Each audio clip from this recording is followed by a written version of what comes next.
Wanted to sit down today and talk to all of the people who are thinking about taking up sewing as a new hobby or a new skill, or if you're a beginner at sewing but you just don't know where to get started and what tools you need and what supplies you need. I've created a list of things to get you started on your sewing journey. So this will be a list of all of the tools, all of the supplies you will need just to get you started. This list that I'll be going over will amount to under $300, and that is including a sewing machine. But before I get started, welcome back to the channel. If you're new to the channel, my name is Michelle.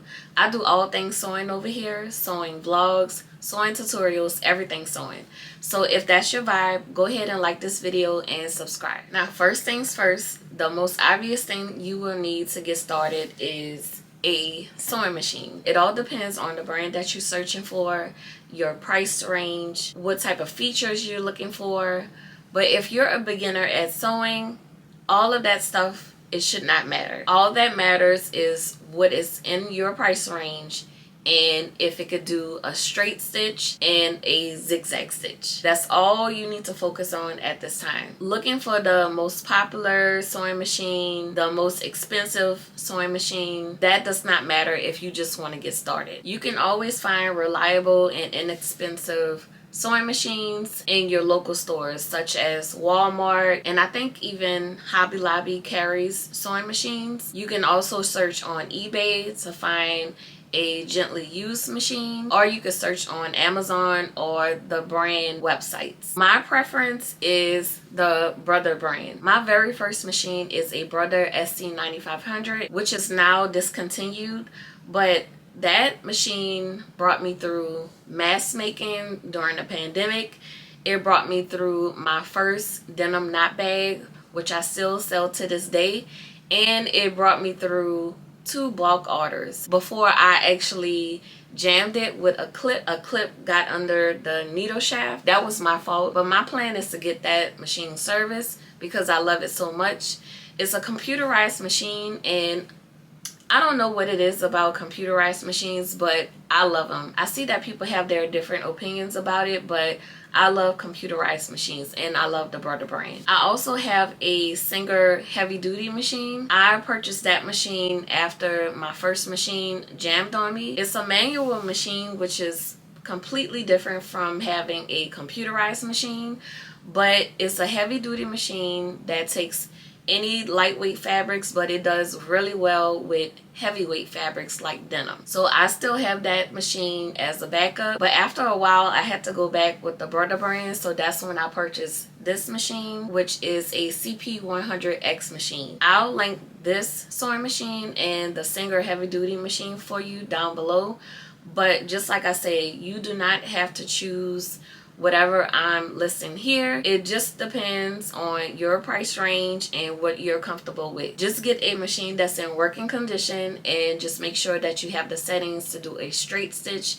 and a zigzag stitch. Now we're going to move on to all of the tools to get you started. The first category is all of your cutting tools. The first thing on this list is a pair of scissors. I got this pair here from Amazon 5 years ago, and I paid $14 for it. It's a good weight, great quality. I always get compliments on this pair when I post videos on my Instagram and TikTok, and I didn't pay much for this pair of scissors. Scissors can vary from a pair of $5 scissors, or it can even get up to the $100 range.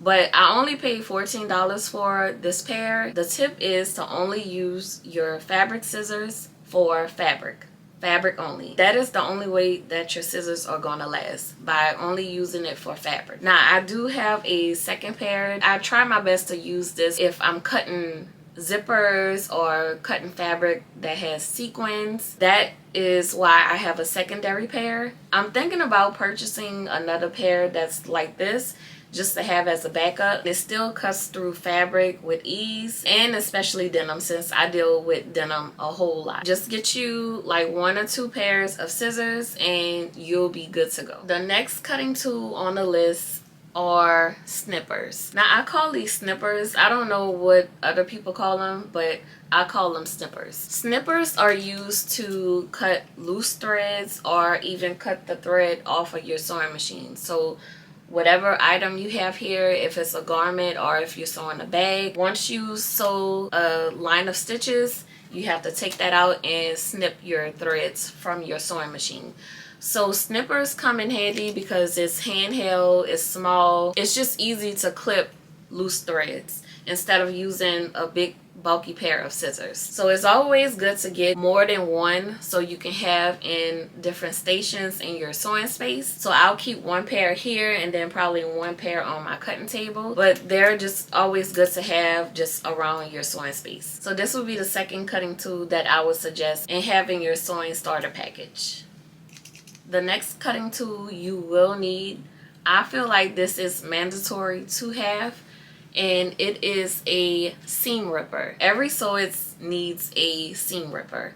I don't care if you're a beginner sewist, an intermediate sewist, or an expert sewist. We all mess up. Everyone messes up, and this will come in handy when you need to rip stitches out of your garment or any item that you're making. If you sew an allowance of a 1/2 inch and it was supposed to be a 1/4 inch, you would need to take those stitches out before you go in and correct it to be a 1/4 inch. So the seam ripper will come in handy. Seam rippers also come in handy when you're dealing with jean pockets, to take the back pockets off of jeans. Just like the other tools, I keep like 3 or 4 pairs of these just to have them around. Over time, the blade that's in between the seam ripper, it does get a little dull. So that's why I keep more than one seam ripper. So if you don't get anything else on this list, I would say this is mandatory. Please get you a seam ripper. The last cutting tool in this category will be a rotary cutter. Rotary cutters are great to have when you're cutting out pattern pieces or even self-drafted patterns. It just gives a seamless cut, and it's just easy to maneuver around curves instead of using a pair of scissors to get around certain angles. Now when I'm at my cutting station, I always have the rotary cutter and the pair of scissors, because with certain parts of pattern pieces or whatever I'm working with, I like to interchange the two. And some places I may use my pair of scissors, and then other places I'll use my rotary cutter. The good thing about a rotary cutter is that you can buy replacement blades separately. So when these blades get really dull, you can just go ahead and replace it and just keep the actual tool. So a rotary cutter will be the last cutting tool in this category. The next category is measuring tools. So there are 2 measuring tools that I would suggest and have in this starter package. The first one will be a long ruler and a measuring tape. I use this ruler all the time. If you follow me on all of my social media platforms, all of the reels, all of the videos that I create, I'm always using this size ruler. This measures 14 by 4. This gives me the straightest edge possible. So since it's so long, I can measure it up to my cutting mat and make sure that all of my angles are straight, so I can get a straight line on all of my pattern pieces, all of my self-drafted pattern pieces, or if I just want to make a straight line on a piece of fabric. I would suggest this size here. This is a 14 by 4 ruler. The other measuring tool will be a measuring tape. Since my ruler is 14 inches long, if I'm trying to measure out something that's even longer than this size ruler, then I'll take out my measuring tape to get the measurement, and this goes up to 60 inches. And a measuring tape can also be used to get body measurements. So if you're going to get into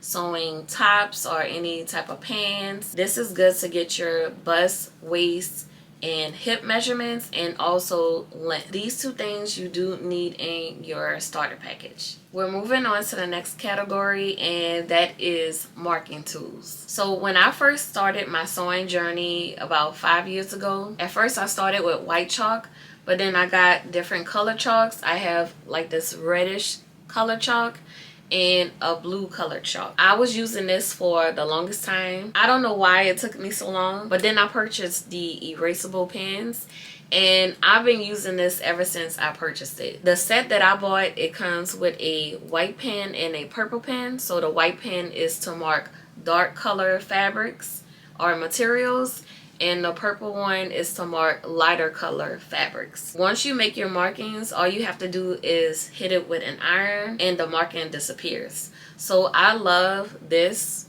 more than a chalk, but sometimes I'll use chalk for other things. If you would ask me, I would say buy the erasable pens, but it's always good to have both marking tools. The next thing on the list that you should have are sewing needles. Now, depending on the type of machine that you have in the brand, you may want to refer to your manual to see what type of needles that you should be using, but most machines take universal needles. There are different size needles for different fabrics you'll use, but if you're using like a lightweight cotton or woven fabric, you'll be using a regular traditional universal needle. Now, if you want to start sewing with denim or any type of heavyweight fabric, you do have to switch your needles to a denim or a jean needle. This is a thicker needle that will be able to take on any type of heavyweight fabric. All of the items that I'm listing will be linked down below, and I'll link this kit here that I got from Amazon. It has all different size needles in this kit. I think this is a good starter package to have,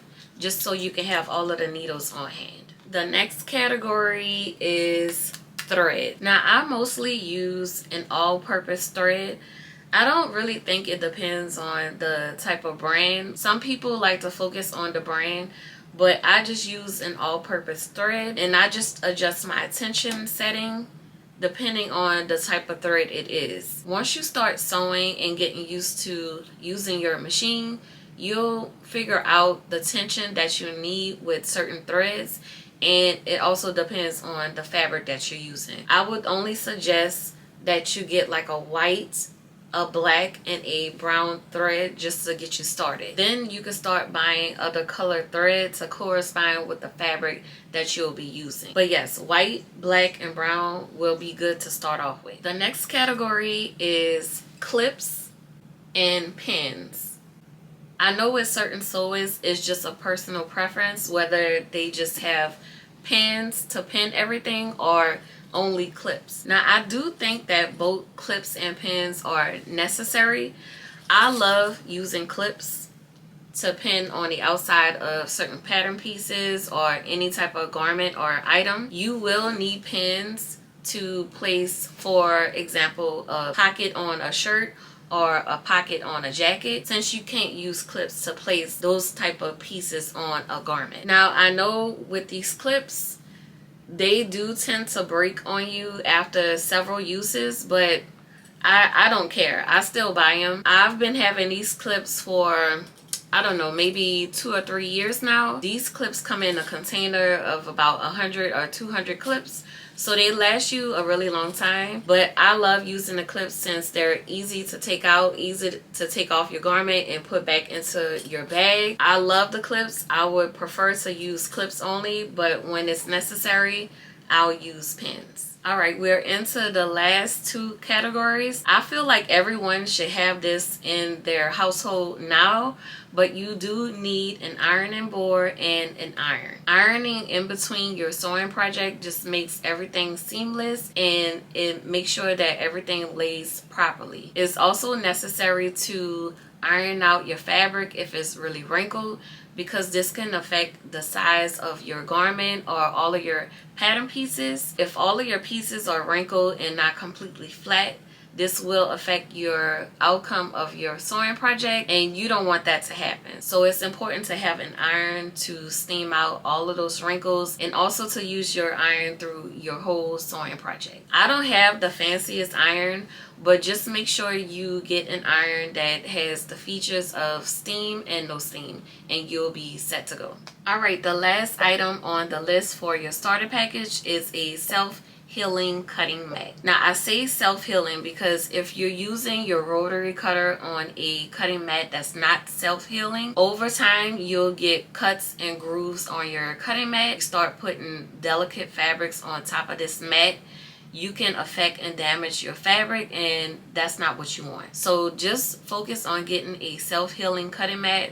so that mat can stay really smooth, especially when you're using your rotary cutter. This was the first cutting mat that I purchased. I purchased this mat when I was making masks during the pandemic. This was very handy for the size patterns that I was dealing with.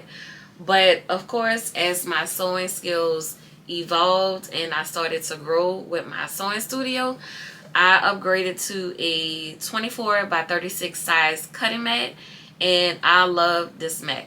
So I'll link that mat and probably this size for you. Alright, those are all of the things that I feel that you need to get started on your sewing journey. All of the things on this list for your starter package is under $300, and that is including a sewing machine. So if you find a sewing machine that's $100 or $150, that machine along with all of the tools that I've listed will be under $300, and I feel like that's a good start to start your sewing journey. If you have any questions on anything that was listed in this video, just put them in the comments down below. And if you're a fellow sewist watching this video, just let me know what's your favorite sewing tool to use in your sewing space. Okay, I'll talk to y'all later. Bye.